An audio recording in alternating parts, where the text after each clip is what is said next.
Hey guys, what's up? Danny Colville here. Just checking in with everybody.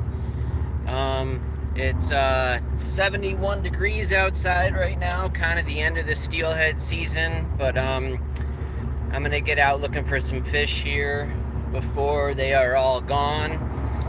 I've had a lot of people ask why I haven't been making any videos lately, and it's just been because we've been unbelievably busy making reels, and I've been trying to spend a lot of time with my little girls, and haven't been fishing a whole heck of a lot. The little bit of fishing I've done, I've been going a couple times a week, so I guess that's better than a lot of people, but I've been, field testing some new blanks that I'm working on with a couple different companies. I have a really nice couple different Pinland / really light steelhead rods coming out. I'm just kind of finishing those up now, and we're gonna ship those to the manufacturer, and they're gonna hopefully knock some out, so they're gonna be available. But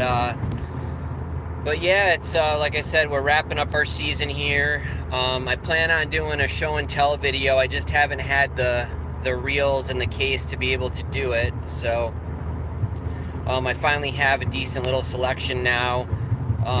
We've been incredibly blessed. We've had a couple shops in Michigan start to carry our reels, so thank you guys, all the shops in Michigan. We've been sending quite a few reels out to Germany, and yeah, it's pretty amazing. There's lots of great new products up over at the shop right now. We have some great new stuff from Candy Creek Beads and Lured Beads and Lazy Larry's. We got a whole big selection of fishing boards there, and we're trying to get kind of caught up on all of our lures and stuff for walleye and salmon season. So we got a good selection of salmon spoons and walleye trolling stuff, but it's definitely been a challenge to get things this year. Everyone seems to be out there fishing and buying everything off the shelf. So there's Simms is actually coming out with some really cool new stuff for spring. I just got my order in with Simms, so I should have a bunch of stuff here coming pretty soon. So I hope to go live here in a little bit when I'm out on the water fishing, and yeah, that's about it. What have you guys been doing? Everybody been getting out doing any fishing, or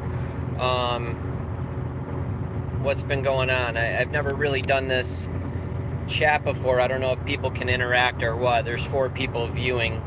Definitely don't get as many viewers as I get on Facebook there, but to everyone viewing, what's up? Thanks for subscribing to the channel, and I hope to bring you guys some good content soon. It's been really hard. Everybody that wants to work has been working, so it's been a challenge to get people who make videos over for a day to make a video for me on the fishing. So yeah. And Chad, thank you so much. I saw you pop up there for a second. Like I said, I'm not too familiar with YouTube Live, but I haven't made a video in so long. Everyone keeps asking, and I felt like I had to at least tune in here. And the reason I'm so busy is because of you guys and everybody, all the amazing support that we get from the community and all the fishermen. I mean, I'm sending these reels everywhere. I got a reel that I just made for Adam J over, he's a freestyle fisherman. If you guys haven't checked him out, you got to check him. You got to check out Adam J. Just type him in. He does all kinds of freestyle hip hop about fishing, which is really cool. He's got some recorded songs besides his freestyle stuff, and it's really amazing. So we just made him a reel, and I think I'm gonna do a tournament called the 1-to-1 challenge, where everybody who has center pins, you have to try to catch some sort of obscure fish with your center pin. So I know he was going to try targeting some tuna and some sharks and stuff like that. I got a tuna trip here in September. I was hopefully going to try to catch a tuna on the center pin, you know, hopefully a 20 or 30 pounder, nothing too big. You know, and I'll tell you, if you guys can, you know, hook into something and break your reel, I'll happily replace it. You know, don't feel like you can't hook a tarpon because you're worried about bending it or whatever. I mean, we'll replace a reel if you guys bend it, or we'll fix it for you, whatever we got to do. You know, pretty much what do we have new on the horizon? We are doing, we're kind of finishing up our 2020 Pinland series. We're getting to the bottom of our Michigan series, and we are rerunning some 595s, which is the Olympic Peninsula series, and we are making our 5.35s. Hey Rick, what's up, buddy? And we are making our 5.35s and our 4.95s. And you know, they're kind of like a version of the Platinum series, but they're gonna have the dome back plate like the Mitten State series and the Olympic series. So they're gonna be our highest end 5.35 and 4.95 reels to date. We also are doing a Pinland XL reel that we got coming out here. We're probably shoot to have that done for next year, so we'll work on making it this year. Maybe I'll have a prototype to pass around to you guys, but we'll have to see what happens. So that reel is going to be like a 4 1/4 maybe.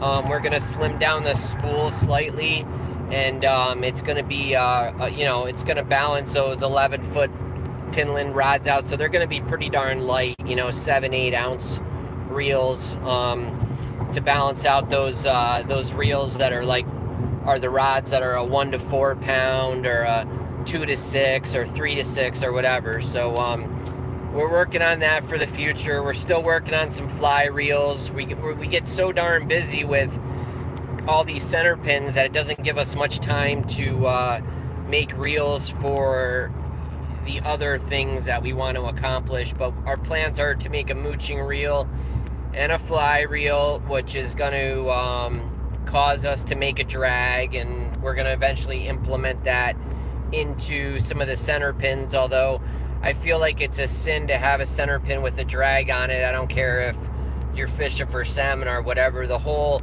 allure of fishing with the center pin is the 1-to-1 ratio, where you're able to fight the fish with your hands.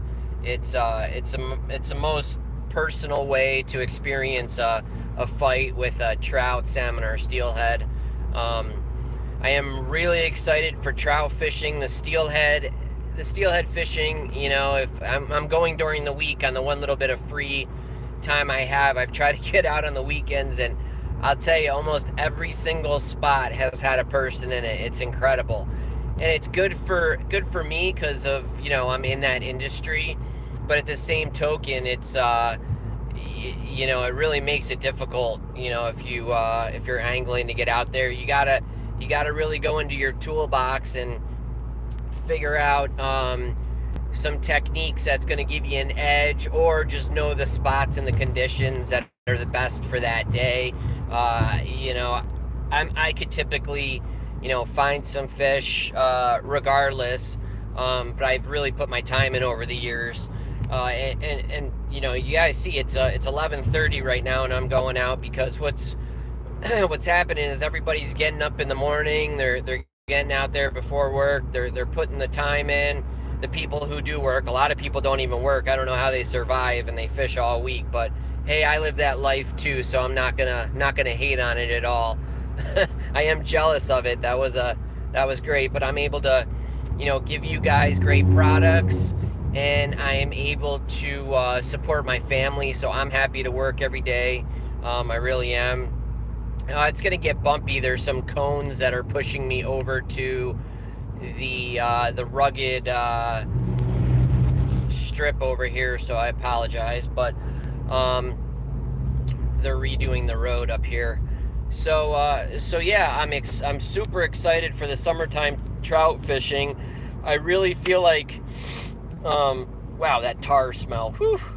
I really feel like that's kind of the wave of the future, is the mini pin fishing.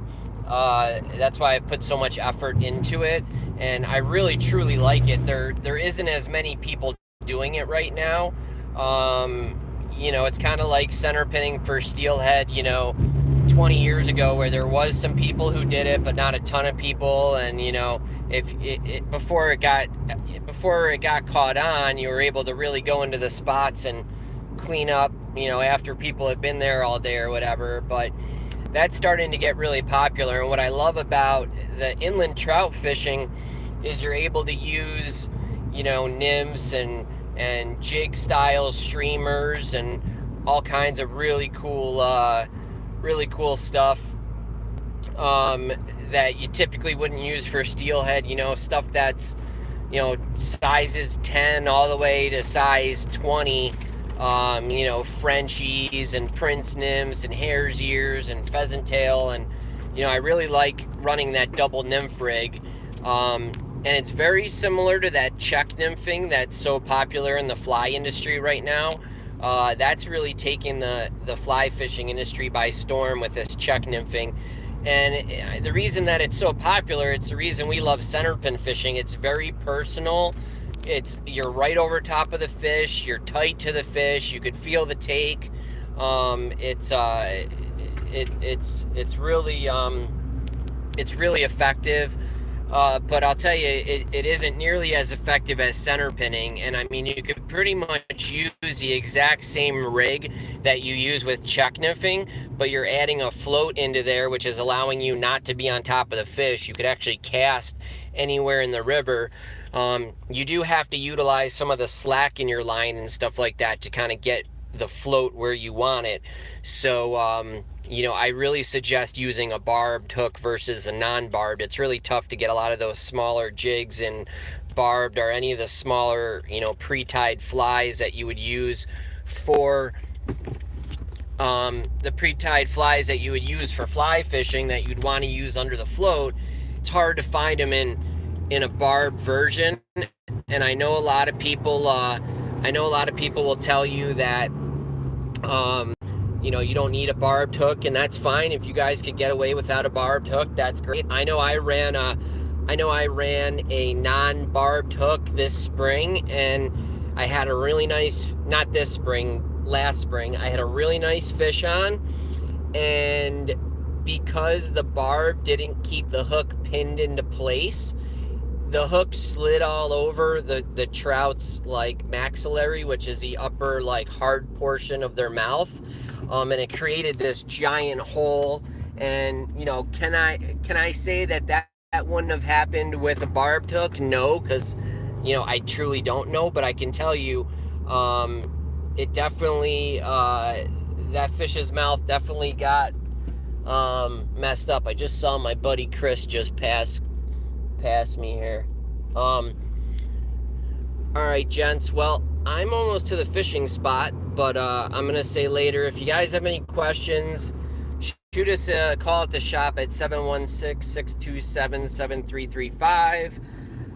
You guys who have my cell phone number, you guys are surely welcome to text me if you want. If I don't get back to you, I'll do my best to get back to you. You could also shoot us an email at covilleoutfitters@gmail.com. Like I said, I'm getting ready to do a show and tell here pretty soon before these shops scoop up all the remaining reels I have. I got a few 6-inch reels, some 565s, and some Pinlands available. But I'm super excited to see what we got going on with the rod front. But I'm going to get down here and hopefully maybe I can live stream a fight of a fish or the release of a fish or something. All right, I appreciate each and every one of you. I hope you guys are staying healthy, safe, and fishy. I'll see you guys on the water. Tight lines.